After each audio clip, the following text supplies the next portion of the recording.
But as historians, I want all of you to suspend your historical knowledge for just a little bit. Because as you know, you never want history or facts to get in the way of a good story. So that's what we'll be doing tonight. We'll try to intersperse a little bit of history. Diana might even tell you true stories. Mine are going to be about that true somewhere along the way. But I had a great interest in the Battle of Stones River and got interested in Civil War history and started buying every book I could find on the Civil War. And we just had a 2-day yard sale. And when I counted the number of Civil War books I had out there, I was embarrassed at the amount of money I had spent. But I thoroughly enjoyed it. But if I had only retained 10% of all the knowledge in those books, I would be a smart guy today. But one of my favorite authors was Ambrose Bierce. And I heard someone tell a story many years ago at the National Storytelling Festival, and it was about the Battle of Stones River, and I became interested in it. And then I read the little snippet of the story that Ambrose Bierce wrote, and took the story that I heard this fellow tell, and put together my version of that story called The Cold, Cold Night. Well, Abraham Lincoln was ticked off. He wanted General Rosecrans out of Nashville and into Murfreesboro to find Braxton Bragg's army. Braxton Bragg, the Army of Tennessee, had been all around the Middle Tennessee area. Rosecrans had taken over from another general who had been fired by Lincoln, and he was about to fire Rosecrans when Rosecrans finally moved out to find Braxton Bragg's army. December the 26th, 1862, Rosecrans moves out of Nashville in three different waves, and the Confederate cavalry is chasing them here and there, and the Union cavalry is going here to try to find Bragg's army, and it all culminates right here on the banks of the Stones River on the night of December the 30th. Just below Stones River Country Club, which was on what was called Pete's Hill.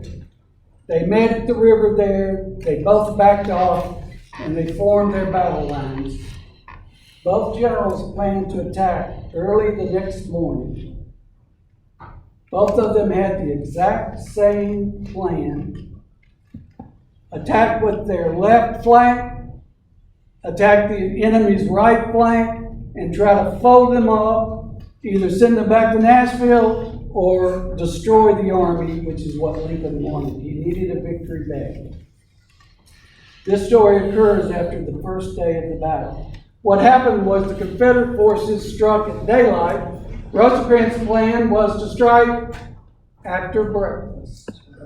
So Bragg's army hit out on Highway 96 near the other side of the church out there, down Grisham's Lane, and they started early in the morning and they ran over the Union forces, folded them up like this all the way across what's the interstate now, all the way across Blackman, the Blackman area, all the way up to where the battlefield is. And if they could just have closed the gap and gone across the railroad tracks, they would have sent the Union Army home and had a victory.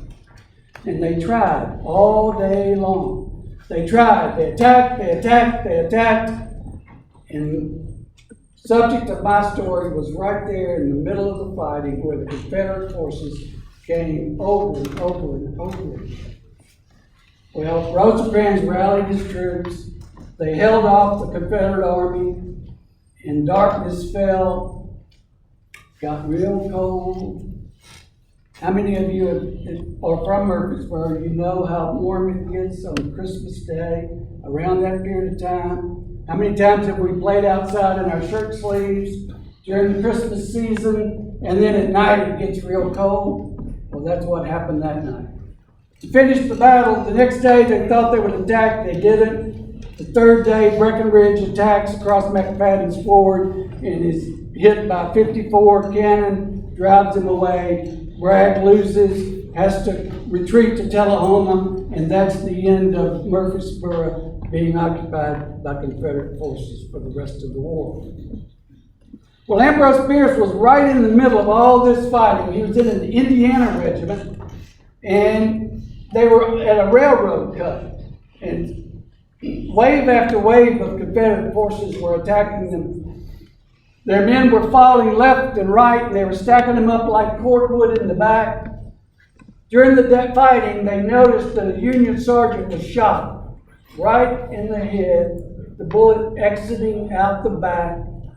He fell down, his arms splayed out, his eyes facing toward heaven. Somebody felt sorry for him and covered him up with a blanket. The medical doctor came by, lifted the blanket, stuck a probe. The probe went all the way through. Said, "I can't help this man." Put the blanket back.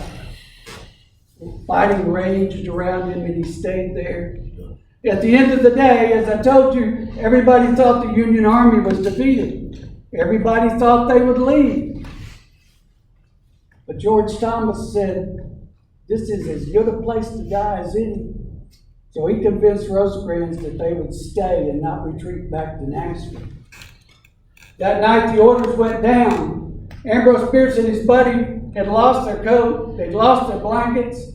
A lot of them had run for miles in retreat just to find themselves without any supplies, without any coat, without any way to keep warm that night as the temperatures fell. Little sleet started falling, rain, little snow, and the temperature dropped below freezing. Ambrose Bierce told his friend, he says, "We're going to freeze to death if we don't find a blanket." Did he remember the blanket that man had on him? He said, "I'm going to get us a blanket." And he started going through the battlefield, through the detritus of the battle. Got over, he was listening to horses scream. He was listening to men yelling for their mothers. He ignored all of that and went right to where that soldier lay on the ground. He saw the blanket. He pulled the blanket back. Moon had just come out. He looked, his eyes were wide open. An overwhelming sense of guilt hit him. Because the worst thing you can do is to rob a fellow soldier. He felt very, very guilty. And he looked him in the eyes and he said, "Please forgive me, but I need this worse than you do."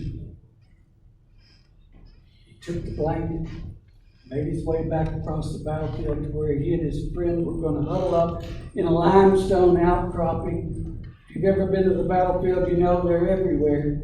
They got in out of the wind, they covered up with the blanket, and they shivered all night long. Morning fell.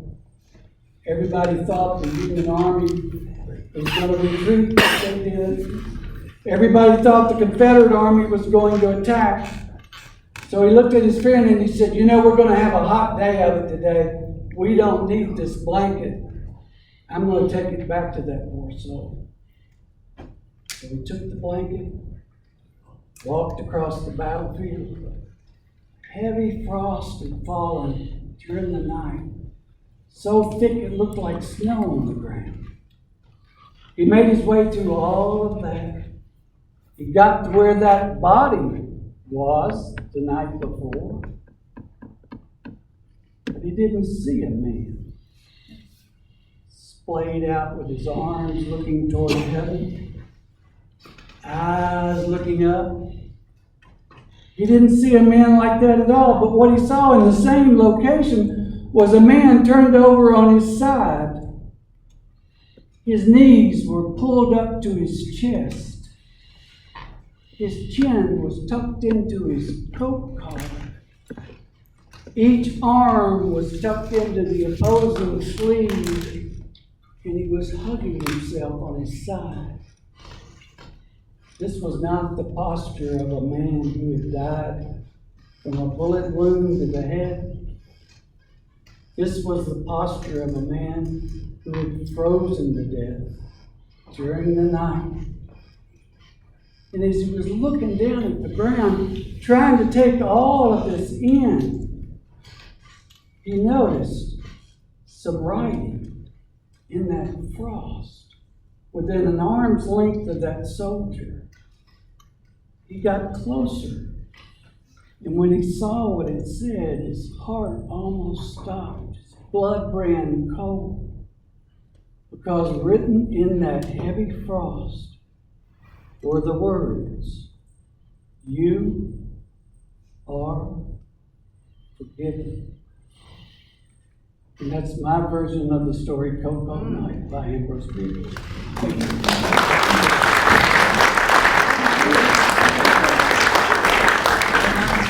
Thank you, David. That was really good. Okay, yes, I'd like to share 3 really short stories right now, local stories, and the emphasis is on story. And also when I say local, I mean like really, really close, as in down Manny Avenue. There was a house, a very large house, a beautiful house, not Oakland's. And many years ago, a family moved in, 2 college professors from MTSU and their 2 young daughters.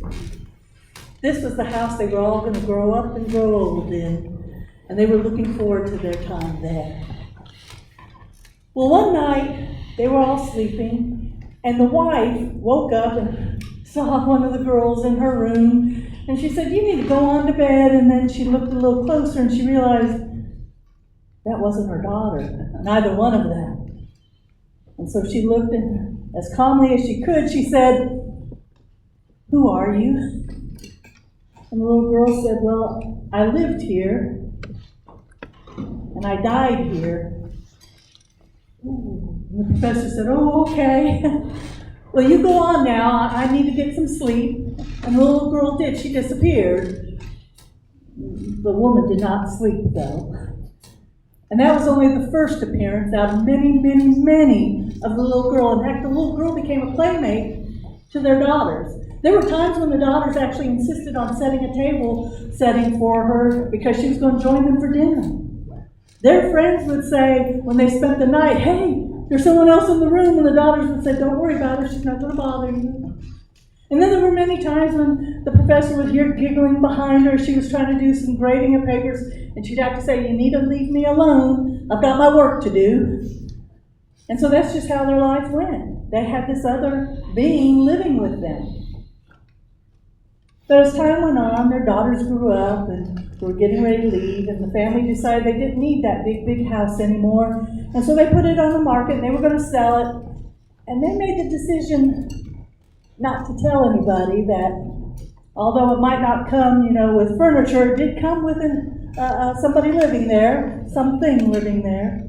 And so they sold it, and they moved just a little bit further down Manny Avenue, settled into their new home. And after just a couple weeks, though, there was a knock on their door. And when they opened it, there was this family, the family, that had just bought the house. A minister, his wife, and their young son. They exchanged, small talk for just a little bit, and then finally the family had to say, "Did you ever notice anything unusual about the house while you lived there?" And the professors finally had to own up and say, "Yes." And from there, the 2 families started swapping stories because, yes, the new family had the same thing going on. The little girl would show up, became a playmate to their son. And so the professors did, assure them, "She won't ever bother you. She won't really hurt you. She just plays and wants a playmate." And so that's how it just went on. They did their research, though, and they found out that the family before all of them did indeed have a young daughter who died at the age of 10. And although they know who that family was, they've never disclosed the name because that family has asked that. Even though the story is told, they don't want her name said because they prefer to remember their daughter that they lost rather than the ghost that is still there.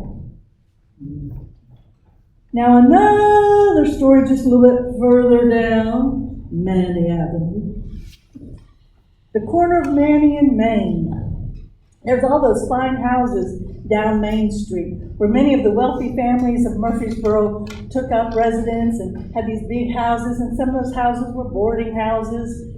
Before the Civil War, many of them had slaves working there. After the Civil War, they were then called servants, but still, there were some distinguishing features with the slaves. One thing, if they worked inside the house, they got to dress a little bit better because they were going to be seen.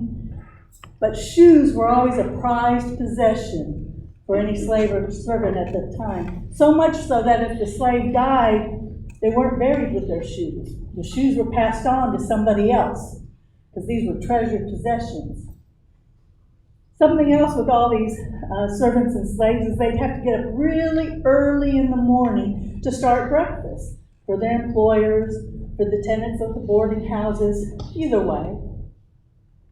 One of the wonderful things about telling stories, especially when we were doing tours, is we've always had people come up to us afterwards and say, "Hey, did you hear about this?" or "Do you know about this?" Let me tell you, I have high expectations for this group, okay?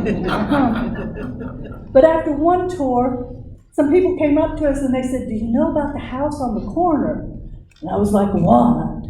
And they said, "Well, they were staying with their friends who owned the house. And the rule of the house was whoever got up first in the morning had to make the coffee." Well, one morning they woke up and they could smell coffee and they just knew that they had overslept. So they quickly got dressed. They go running through the house, go into the kitchen, and there's nobody there. Coffee is not made. It's very dark. It's only 5 a.m. They also said that there were many times that they smelled bacon cooking, but everyone was a vegetarian.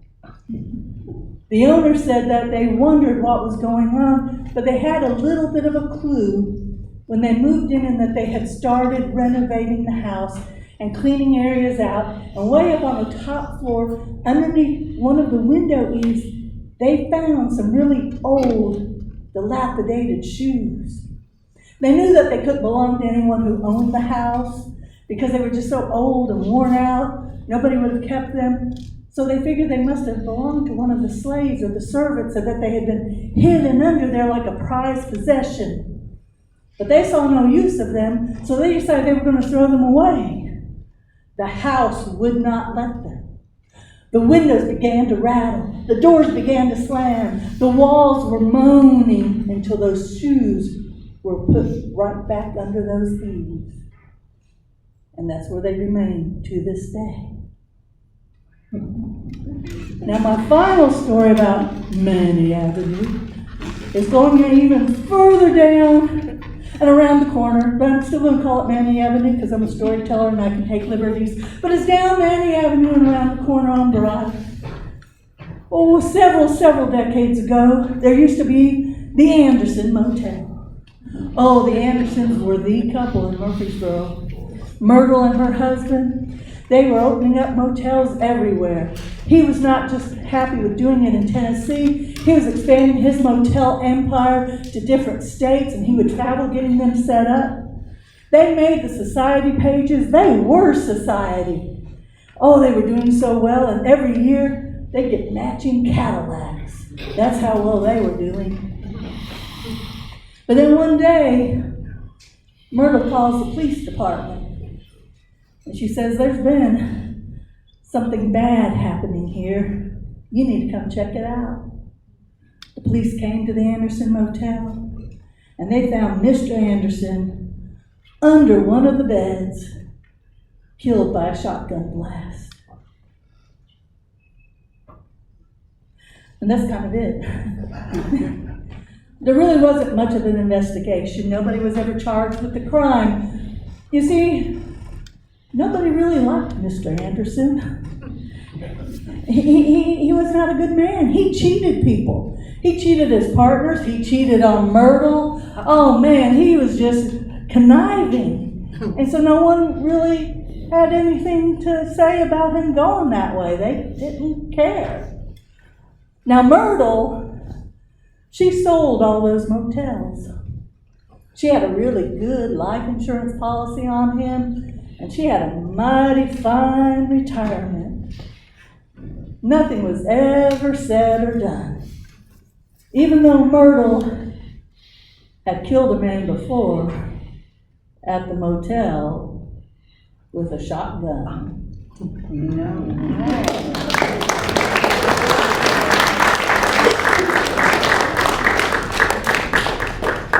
Oh, I was trying to decide which story I was going to tell, and I was a little reluctant to tell this story because I usually tell it to sixth graders.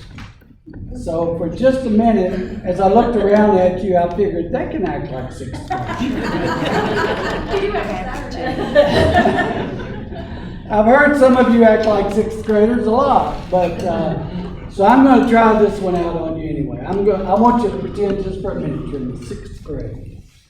And we're going to go back to that Stones River Battle, which I'm kind of fascinated with. And there's a hospital that I'm not going to mention because many of you know the family. It's out on the old Nashville Highway. Some of you will figure it out. But when I started metal detecting, how many of you know what metal detecting is? You have a metal detector, it's got a little round thing, and you go like this, back and forth. And if you get a beep, that might be a good thing. But most likely it's a nail or a harness piece, something metal, a horseshoe that somebody's left in the ground, that type of thing. Now, I see Curtis doing a little, Pettis doing a little bit of looking like this at me because he's got land, but I never hunted on land without permission. I promise. So that was my problem. I wasn't going to sneak on somebody's property and hunt for metal. I was not going to go and go where I wasn't wanted. So this particular family, I asked them, would you let me go and hunt your property? And he said, of course not. I don't let anybody hunt on my property. I said, well, if you ever change your mind, let me know. Well, time came when he needed a favor, and I was able to help him out. And then I got to thinking. He said, I really appreciate you helping me out. Is there anything I can do for you? And I went,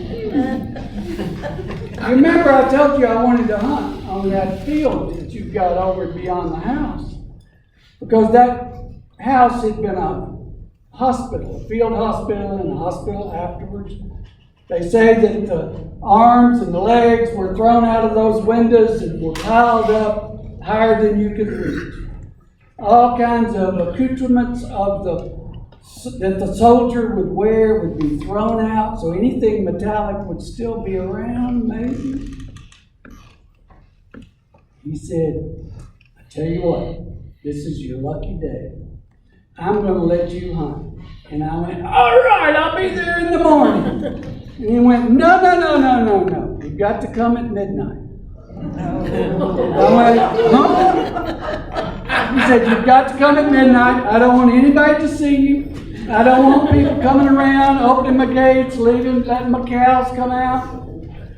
So if you want to do it, you've got to come after midnight. Got to thinking, said I could find a belt buckle worth $1,000. I could find all kinds of things. He said, all right, I'll do it. He said, I'll be out here a little before midnight. I'll knock on your door to let you know I've come. So what I did was I went down to Walmart. I bought me an Atlanta Braves batting helmet. I didn't have a miner's cap, but I made me one. I got a little flashlight, some duct tape, and I had a flashlight that I could turn on. So when I'm hunting like this, I'm looking at the ground, and I can do it. I had a shovel so I could dig my holes. Number one rule is to cover the hole back up. That's what I always did. So the time came, I couldn't sleep. I was so excited I was going to find treasure. Got out there about 5 minutes to 12. Knocked on the door, came to the door, and said, all right, I'm going to bed. Make sure you close the gates. Took my truck, drove back, got the gate open, went into the field, parked my truck over here, and I started hunting. back, forth, beep. Oh, I had a treasure. I knew I did. I got down on my hands and knees and I dug and came out with a beautiful horseshoe. And that's the way it went for about an hour. I'd find nails, I'd find plow points, I'd find everything but what I was after. But finally, I found a Confederate infantry button. I was so excited, I put it in my little pouch and I kept hunting. Back, forth, back and forth. Beep. Got down on my hands and knees and I found a beautiful 69 caliber bullet. Oh, this was going to be a good night. And this happened. I just hunted back and forth. I'd get a beep, I'd dig, I'd get another treasure. I found a good spot. What you want to do is find a place where people can camp. What I was trying to find was where all those belt buckles were thrown out. Because if you could find a Confederate belt buckle, it's worth a fortune. 3 o'clock came. I was still hunting back and forth, back and forth. When I heard something over my left shoulder, I figured it was a cow. So I looked back. And there in that freshly plowed field was a log just laying on the ground. Now, I'm not the smartest guy. My friends over here went to high school with me. They can attest to that. And over there. But I know that a log's not supposed to be there in a freshly plowed field. But I was finding treasure. I didn't want to think about it, so I just went to a different section and I started hunting some more. Back and forth. Back and forth. And I heard it again. This time it was over there. I looked this way and that log wasn't there. I looked that way and there was that log. As I said, I'm not the smartest, but I know a log's not supposed to move from there all the way over to here. But I didn't want to think about it. I wanted to ignore it, and I did. And I walked over to another part of the field. Got over there, and I was finding treasure left and right. I think I had found the spot. And I found a cartridge box plate. And I saw the S, and I saw the A, and I saw the U. It was a USA cartridge box plate. It wasn't a CSA, but that's okay. I found one and stuck it in my pocket. And I started hunting again, and I heard that sound for the third time. I looked over there. I looked over there. Finally, I looked between me and my truck. And there that log-looking thing was. I said, it's time for me to go. And I start walking this way toward my truck. And that thing got up. Started moving with me. So I went around this way thinking maybe it doesn't have eyes. And I got way around here. And it moved to block me from getting back to my truck. Now, I was scared, I'll have to admit. I'm not the bravest man in the world. But I got angry. I got real angry. And I looked at that thing that was now standing up, looking like it had some cloth hanging off of bony arms. And I said, what are you doing? What do you want with me? And that thing pointed a finger at me. And what looked like eyes stared at me and said, what?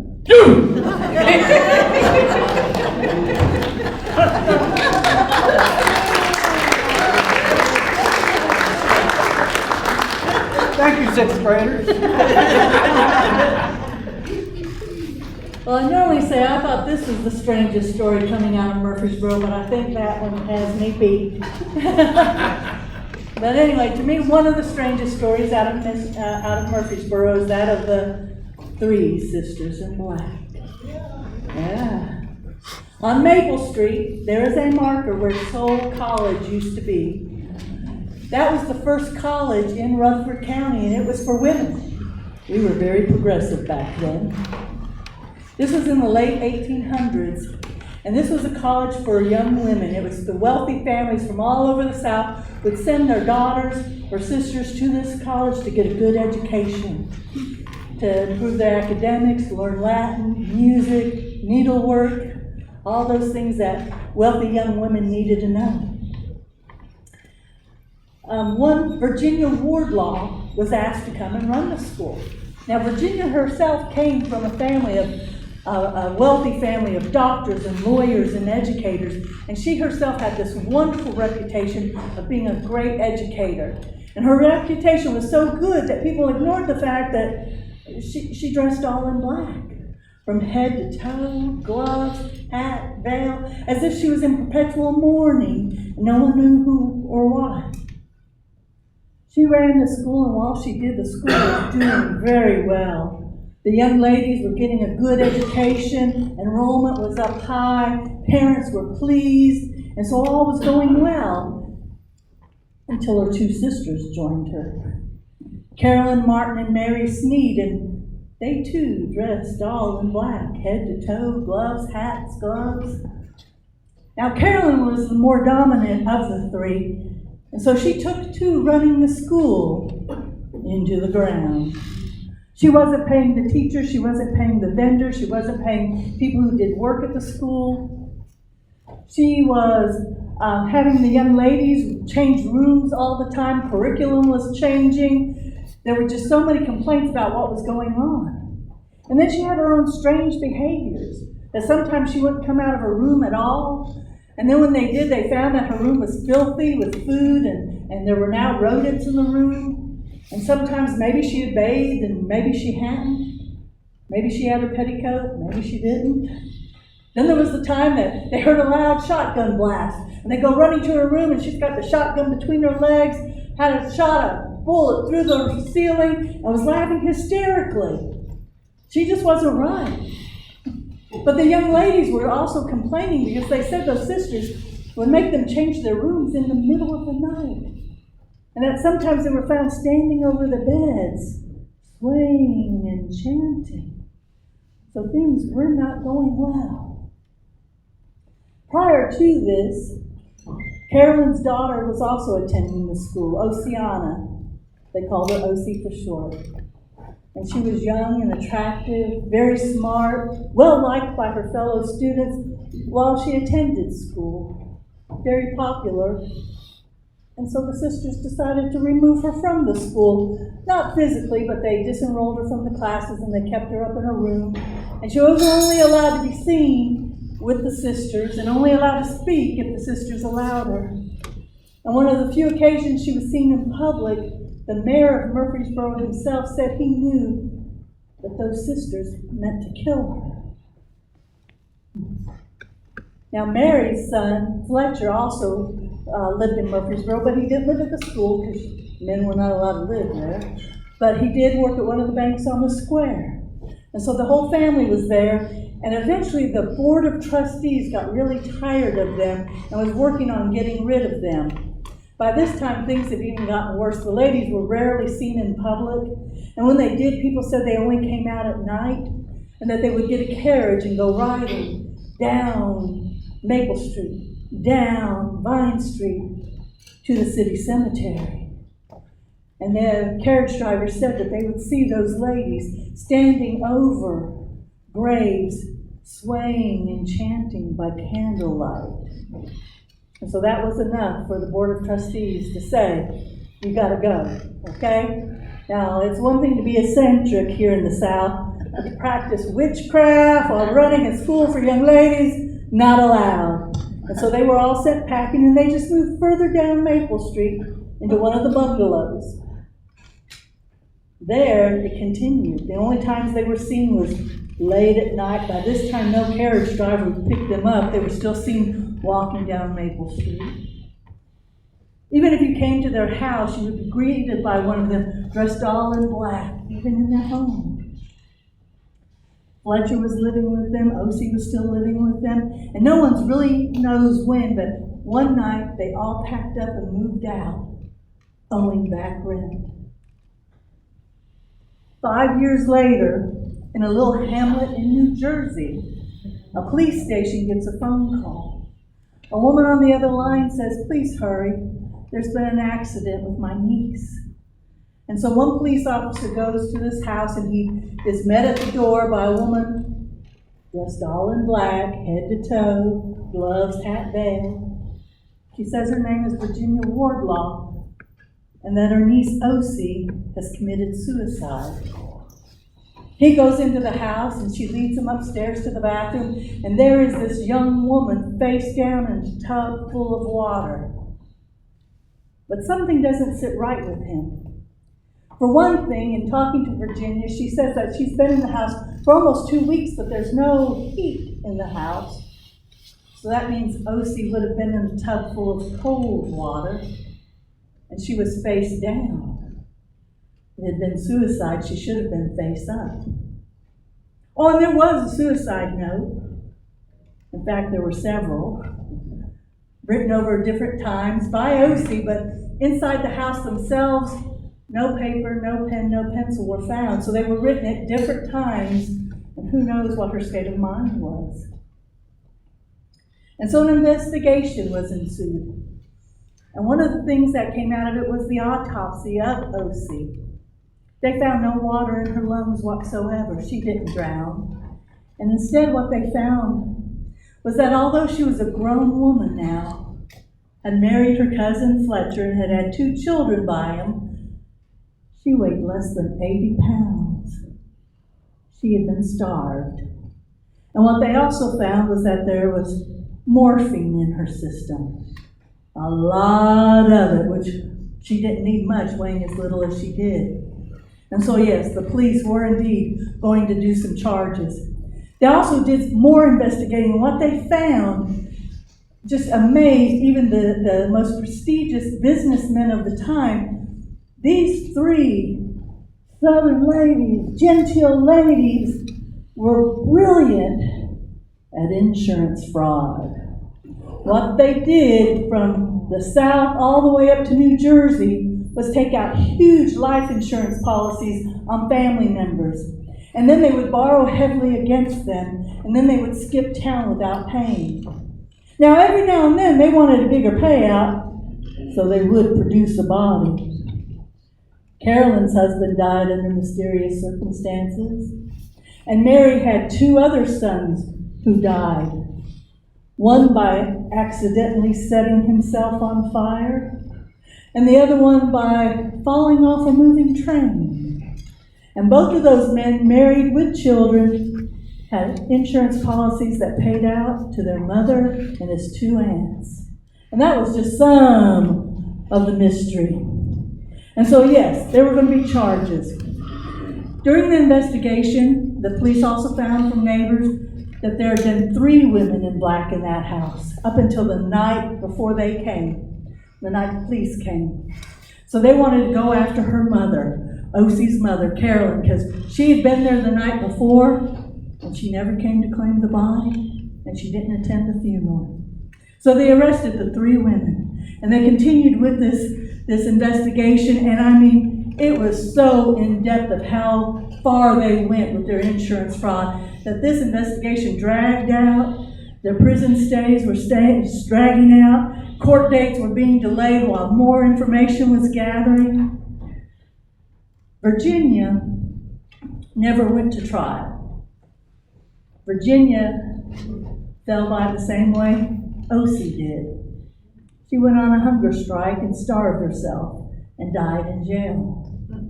That was okay by the police. They wanted to focus on Carolyn anyway, and they decided to charge her with manslaughter and Mary with an accessory to manslaughter. Now, they kept going back and forth, and by this time, family came out and said, we think there's something a little wrong with Carolyn. We think she's got some mental health issues. And the judge agreed, but said that you should have done something about it before now. And so they were going to be set to trial. After much debate, much cajoling, Carolyn finally agreed to a plea bargain. And what it was is she had to admit to what happened that led to Osie's death. And with that, she would get a lighter sentence, only 15 years. And so what she told police was that O.C. was despondent. You see, both of her children had died. Again, no one knows how. And that they had told her that her husband Fletcher had died. Now, this was not the truth. You see, Fletcher had fled to Canada because one of his friends from a bank in Murfreesboro was being charged with embezzlement, and he didn't want to have to testify against his friend, so he fled to Canada. And no one knows why those crazy ladies told O.C. that he was dead, but that O.C. was despondent. And so her mother decided to give her a little bit of morphine to calm her nerves, and probably gave her just a little bit too much, and put her in the tub to revive her. You know, what's a mother to do? And so then she fled. The judge accepted it, and she was indeed sentenced to her 15 years. She actually thought she was going to go home. And it was a surprise to her that for the first time in who knows when, she was stripped of her black and forced to wear prison gray. But she didn't serve out her time either. Within a year, she was declared insane and sent to an asylum, and she died there a short time later. Now, as for Mary, it was determined you can't be an accessory to manslaughter, so she got to go home and no one heard from her again.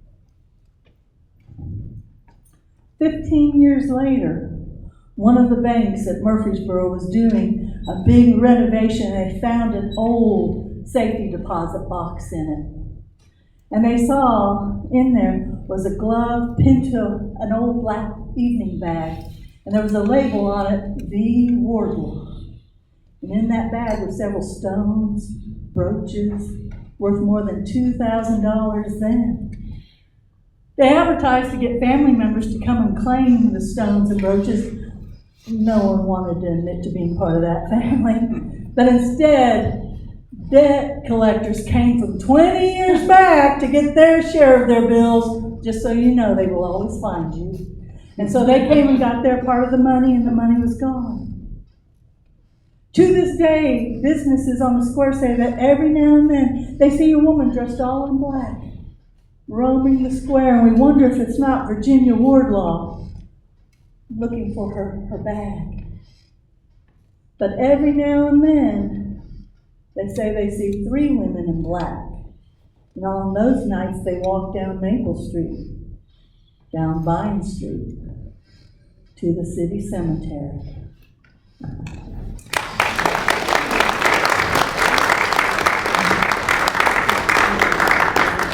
Every year we would have the Haunted Murfreesboro Tales, and that's one that everybody requested to hear year after year, and Diana always does a great job with that. We've got just a couple of minutes. I'm going to tell a real quick story to end with. And this happened when I was in the 6th grade.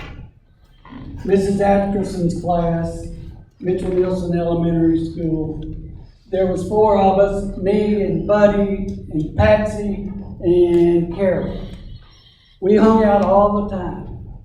Now we've gotten too old. It's around Halloween. We've gotten too old to go out trick-or-treating, we thought. So we just hung out. Buddy had gotten into the occult and had found a book that had these spells in it.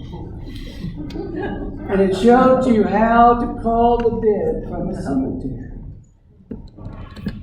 Buddy wanted to try it that night. Nobody wanted to tell him no because it was an overwhelming personality. So we all started walking from Mitchell Nelson area where I lived around Third Baptist Church. Went all the way over to Evergreen Cemetery. There was a fence on the north side where the police department is now, and it had a little hole in it. We crawled under there. We made our way in the dark when somebody had a flashlight. And we got to the Collier Critchlow plot. Well, you know where that is.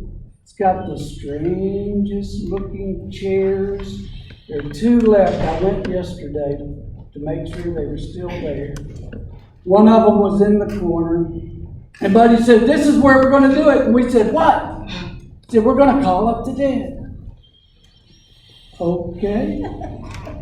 So he had He had Carol sit in the chair, put her arms on each opposing, whatever those things are, armrests. Back behind it, there used to be a big old boxwood bushes right there. They cut them down now. And we were over there by the boxwood bushes. And Buddy said, okay, start listening. And he started chanting, spirits of the graveyard. Spirits of the graveyard, give us a sign. He said, you got to keep saying it. You got to keep saying it. We got tickled and we started laughing. He said, shut up. You can't laugh. Something overcame him. He became a different person. He got louder and louder. Spirits of the graveyard, give us a sign. Spirits of the graveyard, give us a sign. Carol's arms were on the armrest. And she was grasping it like that. We had our eyes closed. We couldn't tell what was going on. Buddy got louder and louder. We were louder and louder. And all of a sudden we heard a scream. And we looked and Carol was covered in blood. We were only 12 years old. We didn't know what to do. So we jumped up and we ran as fast as we could out of there. We got under the fence. We ran all the way home. Each person went their own way. I said hi to my parents as I went in, and I know I should have said something, but I didn't. Woke up the next morning. Walked out to where we always met. This time there were only 3 of us. We walked to school, went into class. Mrs. Atkinson knew something was wrong because we weren't talking. After an hour, Mr. Underwood, the principal, came down, called us out into the hall, said, have you seen Carol? We said, we left her last night at midnight. About midnight, we stopped and then we all went home and we don't know what happened. Have you seen her this morning? No. And that was pretty much it. We all went back to class. We didn't know what had happened. But later on, we found out that Carol had been found in that chair. Not a mark on her. No blood. But she was lifeless. The police just wrote it off to a heart attack caused by a bad crime. And from that day forward, on Halloween, I'll drive by the Evergreen Cemetery and I'll look at that plot from a distance, never up close anymore until yesterday. And I'll wonder, whatever happened? What happened on that night when she sat in that chair in Evergreen Cemetery? Thank you. We've enjoyed telling you stories tonight. We've enjoyed listening.